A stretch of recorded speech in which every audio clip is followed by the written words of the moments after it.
सोनाली कुलकर्णी, हम आपको जानते कि आपने मतलब रंगभूमि, टीवी, बड़ा पर्दा और अब वेब सीरीज़ में आ रही है। तो ये जो मीडियम है, इसके जो चेंजेस है, एज एन एक्टर आप किस तरह इसको देखती है?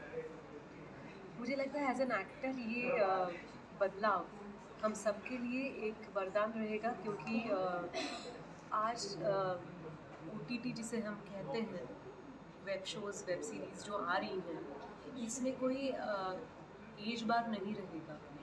इसमें ऐसे कोई डेफिनेशंस नहीं है कि इस उम्र की एक्ट्रेसेस एक्टर्स लगते हैं। वो उनका लुक ऐसा होना चाहिए, उनका साइज़ वो होना चाहिए।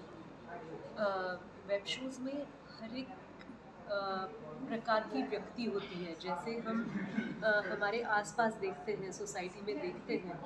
अब किसी भी रास्ते पे अगर जाते हो कोई भी व्हीकल लेकर, तो कितने सारे लोग हमें दिखते हैं। वो लोग अलग अलग प्रोफेशन से हो सकते हैं, और यही खूबसूरती है मुझे लगता है वेब शोज़ की, कि इसमें अनेक लोगों को काम मिलने वाला है, एक्टर्स हो या टेक्नीशियंस हो। तो मुझे लगता है 2019-20 से ये जो क्रांति शुरू हुई है हमारे देश में, कि हम OTT शोज़ देख पा रहे हैं, हमारे पास स्मार्ट टीवीज़ आ गए हैं। या थोड़ा सा पहले से ही, आई शुडंट नेम से एनी पर्टिकुलर ईयर, लेकिन ये मुझे लगता है ग्लोबल विलेज बना रहा है पूरी पूरी दुनिया को। और आज हमारे सारे एक्टर्स अलग अलग कंट्रीज़ तक पहुंच पा रहे हैं, और उनके एक्टर्स, उनके टेक्नीशियंस हमारे यहाँ पहुंच पा रहे हैं, because we are able to see them घर बैठे हमारे मोबाइल पे या टेलीविज़न स्क्रीन पे। ये बहुत बहुत ही बड़ा चेंज आया है एंटरटेनमेंट इंडस्ट्री में, और मैं डेफिनेटली उसका स्वागत करती हूँ। अच्छा, हम आपको जानते हैं काफ़ी मतलब जो कुछ भी आप भूमिका करेंगे एकदम घुल-मिल जाती है। तो ये जो व्हिसल ब्लोअर है, तो इसकी जो भूमिका है उसकी तैयारी, आप जर्नलिस्ट हैं, तो किस तरह से आपने इसकी भूमिका की तैयारी की? अ, इस भूमिका की तैयारी करने के लिए मुझे लगता है मैंने लाइफ टाइम इन्वेस्ट किया है मेरा, क्योंकि आप जैसे इतने सारे दोस्त हैं इंडस्ट्री में जिनको मैं देखती आ रही हूँ, अ, जिनका इंटेंशन पता चलता है कि वो कितने जेन्युइन हैं और कितना उनका बुलबुला उत्साह है। तो सालों से अलग अलग प्रोग्राम्स में प्रमोशन के लिए, अवार्ड फंक्शंस में इतने सारे जर्नलिस्ट, रिपोर्टर्स, एडिटर्स से इंटरेक्शन हुई है, और मुझे लगता है कि वो मेरी तैयारी तब से चालू है जब मुझे पता भी नहीं था कि मैं ज़ैनब का किरदार निभाने वाली हूँ।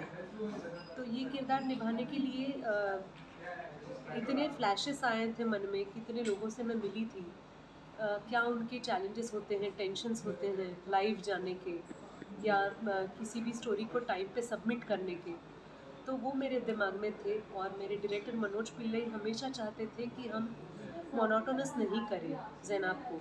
मतलब ऐसा ना दिखाएं कि स्ट्रॉन्ग है इसलिए थोड़ा कनिंग है, कॉन्फिडेंट है लेकिन लूज़र है। ऐसा कोई डेफिनेशन नहीं था। बहुत अच्छे से ये किरदार लिखा गया है, और मैं बहुत फॉर्चुनेट हूँ कि ये किरदार मुझे प्ले करने को मिला।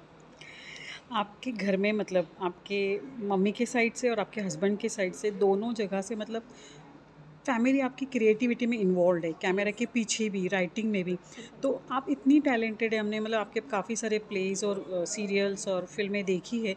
कभी आपको ऐसे लगता है, लालच आता है कि मैं भी कभी कैमरा के पीछे खड़ी हो जाऊँ या तो मैं कुछ लिखूँ और मैं किसी को या खुद ही डायरेक्ट करूँ, ऐसे कभी होता है, दिल में आता है? मैं लिखती तो हूँ, कविताएं लिखती हूँ। मैं इंडियन एक्सप्रेस लोक सत्ता की 5 साल गेस्ट एडिटर थी, मेरी एक बुक आ चुकी है। लेकिन डायरेक्शन करने की हिम्मत अभी तक नहीं मैं जुटा पाई हूँ, क्योंकि मुझे लगता है डायरेक्टर होने के लिए एक अलग प्रकार की मैच्योरिटी चाहिए, थोड़ा सा डिटैचमेंट चाहिए।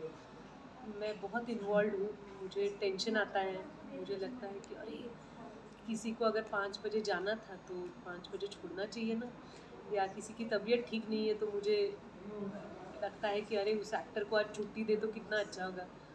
मुझे लगता है कि ऐसे क्विक डिसीजंस नहीं ले पाते हैं। डायरेक्टर को एक बड़ा विजन होना ज़रूरी होता है, और वो मैं खुश हूँ क्योंकि मैं बहुत अच्छी चीफ एडी हूँ।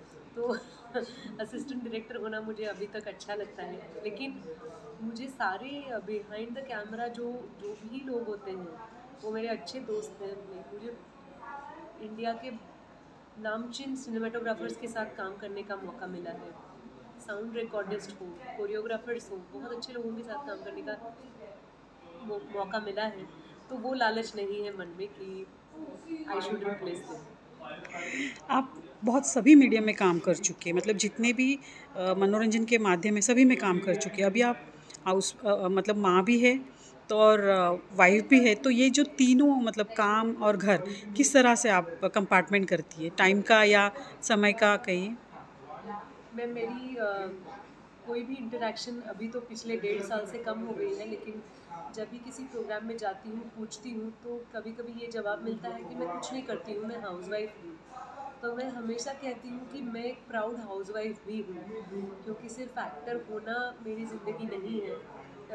ऐसे भी दिन होते हैं जब आप शूट नहीं करते हो, जब आप आपकी कोई भी फिल्म रिलीज़ नहीं होने वाली है, तो आप लाइमलाइट या ग्लैमर से थोड़ा अवे हो। आप तैयारी कर रहे हो किसी रोल की या नहीं कर रहे हो, तब आपको घर में रहना तो पड़ता है। आपके घर में आपके फैमिली मेम्बर्स होते हैं, उनका ख्याल रखना पड़ता है।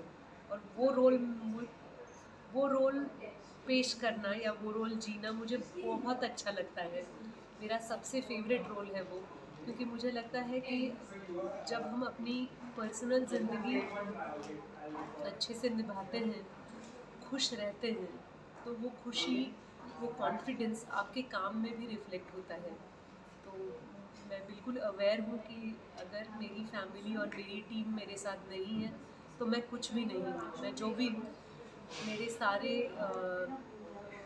लव्ड वंस जो हैं, जो मेरे मेरे लिए ख्याल रखते हैं, मेरी मेरी तबीयत का ख्याल रखते हैं, मेरे इमोशंस का ख्याल रखते हैं, वो है। इसलिए मुझे हर एक काम में अपने आप को सरेंडर करने का साहस मिलता है। व्हिसल ब्लोअर का मतलब आपके लिए क्या है? मुझे लगता है विसल ब्लोअर वो होता है जो